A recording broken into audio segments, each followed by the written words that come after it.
반갑습니다. 득도단 박희은입니다. 제가 오늘 말씀드릴 경강의 주제는 정산종사법어 법품편 5장 소소한 계문부터 중히 지키라. 이 법을 우리가 중히 지켜야 세상 사람들이 중히 여기나니라입니다. 원불교 교도라면 입교하여 마음 공부를 해나갈 때 가장 먼저 접하는 것 중에 하나가 계문일 것입니다. 불교나 기독교의 계율은 경전에 따라 종류도 많고 매우 복잡하고 다양한 데 비해 원불교의 계문은 세 법의 등급을 다 합쳐도 30개의 조항밖에 되지 않으며 그것 또한 각 단계는 10조항씩으로밖에 이루어져 있지 않습니다.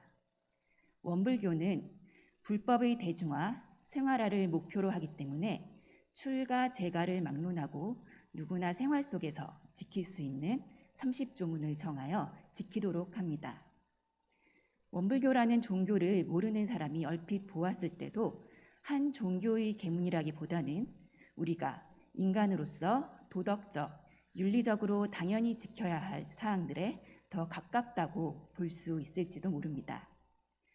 게다가 대종사님께서 넣어주신 연고 없이라는 문구는 우리가 가끔씩 계문을 어기고도 그 죄책감을 살짝 덜거나 합리화를 시킬 수 있기도 합니다.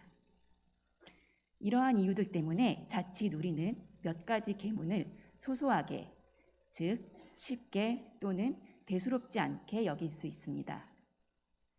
처음 경강 주제를 받았을 때 소소한 계문부터 중히 지켜라. 이 당연한 내용을 어떻게 얘기해야 하나 막막했습니다. 특히 소소한 계문의 의미를 어떻게 해석해야 할지가 어려웠습니다.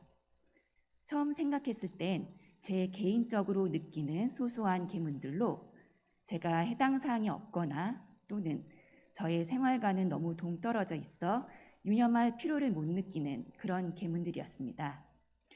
예를 들어 도둑질을 말며, 연고 없이 담배를 피우지 말며, 두 아내를 거느리지 말며 같은 경우는 저희 생활과 관계가 없기 때문에 평소 그다지 신경을 쓰지 않고 대수롭지 않게 여기는 계문들이었습니다.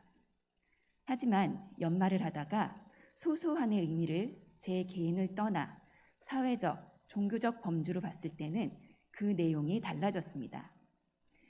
이때의 소소한 법문이란 당장에 내가 그 계문을 지키지 않는다고 해서 사회적 혼란을 야기하거나 법이나 규범 등으로 인한 물리적 제약을 받지 않을 때 또는 나의 범계로 인한 과가 그 즉시 나에게 눈에 보이게 돌아오지 않을 때 우리는 대체로 그런 계문들을 소소하게 여기게 되는 것 같습니다.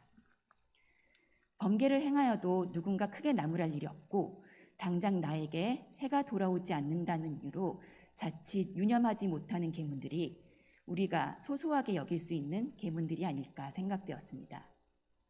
예를 들어 특신급 2조, 다른 사람이 과실을 말하지 말며와 6조, 두 사람이 아울러 말하지 말며는 우리가 일상생활에서 제일 범하기 쉬운 계문이기도 하며 또한 순간 유념하지 못하고 쉽게 지나칠 수 있는 계문입니다. 저 또한 지인들과 모임을 하다 보면 어느새 대화의 주제가 다른 사람 얘기가 되어 있는 경우가 많습니다. 사실 그런 얘기를 들으면 재밌기도 하고 흥미롭기도 해서 저 또한 관심 있게 듣기도 하고 동참하기도 했습니다. 잠시 남의 얘기를 한다고 해서 당장 나에게 해가 되는 것은 대체로 없을 것입니다. 하지만 이것이 계속 반복된다면 악한 습관이 되어 부업을 짓게 될 것이고 또한 남의 과실을 들추어내다가 내 자신의 과실은 들여다보지 못하게 되어 나의 수행에 있어서도 그 면밀함이 떨어지게 될 것입니다. 또 뱉은 말들은 차곡차곡 허공법계에 심어져 상극의 연을 맺게 하는 불씨가 될 것이며 다른 사람의 과실을 말하는 것 또한 결국 나의 과실이 되어서 언젠가는 인과보응의 이치로 나에게 돌아올 것임을 알아야 할 것입니다.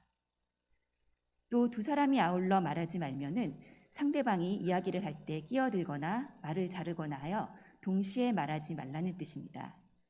이 계문 또한 오랜 습관에 젖어 있다면 유념하기가 쉽지 않고 또 못 지킨다 하여도 당장에 그 해가 없으니 일상생활에서 범하기 쉬운 계문일 것입니다.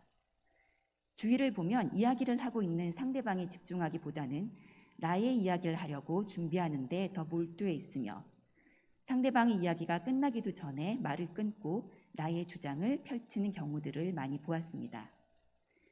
이러한 행동은 상대방의 감정을 상하게 하여 그 인연에 해가 될 뿐더러 특히 대중이 모인 경우에는 질서를 문란하게 하여 의견 교환이 힘들게 됩니다. 그러면 그 화는 언젠가는 나에게 미쳐 대중이 나와의 대화를 꺼리게 되고 대중의 배척을 받게 될지도 모르는 일입니다. 이 외에도 연고 없이 술을 마시지 말며 의복을 빛나게 꾸미지 말며 연고 없이 때 아닌 때 잠자지 말며 등의 일상적인 계문들도 우리는 쉽게 간과하게 됩니다. 모두 지키지 않는다고 해서 당장의 눈에 보이는 직접적인 해가 생기는 것은 아니기 때문에 쉽게 넘어가게 됩니다. 저 또한 대학생 때 교당을 나오면서 계문을 처음 접했을 때는 너무 쉬워 보여서 그냥 한번 쓱 읽고 지나치곤 했습니다. 이런 것 좀 못 지키나 하는 생각도 했던 것 같습니다. 하지만 언제부턴가 몇 가지 계문을 대조하면서부터 아무것도 아닌 것처럼 보이던 계문들이 실생활에서 매번 빠짐없이 지키기가 쉽지 않다는 것을 느꼈습니다. 또 크게 어긋남이 없던 것 같았던 제 생활 모습에서도 유념해야 할 부분이 참으로 많다는 것을 느꼈습니다. 몇몇 계문이 당장에는 나에게 소소해 보일지라도 이 기본적인 계문들을 준수하지 않는다면 수행의 근본인 수심, 즉 나를 온전히 바르게 세울 수 없습니다. 내 스스로 바로 서지 못한다면 더 큰 계문 준수나 종교적 수행을 한다고 해도 근본적인 기질의 변화는 이룰 수 없으며 수행의 목적인 우리 본래 성품 자리를 찾아가는 데 장애가 될 뿐입니다. 원불교는 생활 속이 종교입니다. 생활을 잘하는 것이 곧 종교 생활을 잘하는 것이고 어떠한 수행 방법이 드러나는 것보다 생활이 바로 서야 바로 바른 신앙인 것입니다. 대종사님께서는 우리에게도 30가지 계문이 있으나 한 가지도 삭제할 만한 것이 없으므로 그대로 지키게 하노라 라고 하셨습니다. 또 대산종사님께서는 제가 교도는 계문만 범하지 않으면 항마라고 말씀하셨습니다. 30계문 중 어느 하나 중요치 않은 것이 없으며 우리가 소소하게 여길 수 있는 계문들도 그 내려주신 뜻과 내면의 대의를 생각하여 마음 공부와 수행의 표준으로 삼아야 할 것입니다. 내가 귀하게 여기지 않는 것은 남도 귀하게 여길 수 없습니다. 대종사님께서 내려주신 계문을 귀하게 빠짐없이 지키는 생활 속 수행으로 근본적인 나를 바로 세우며 나아가 더 큰 성불의 길 걸으시기를 염원하겠습니다. 경청해 주셔서 감사합니다.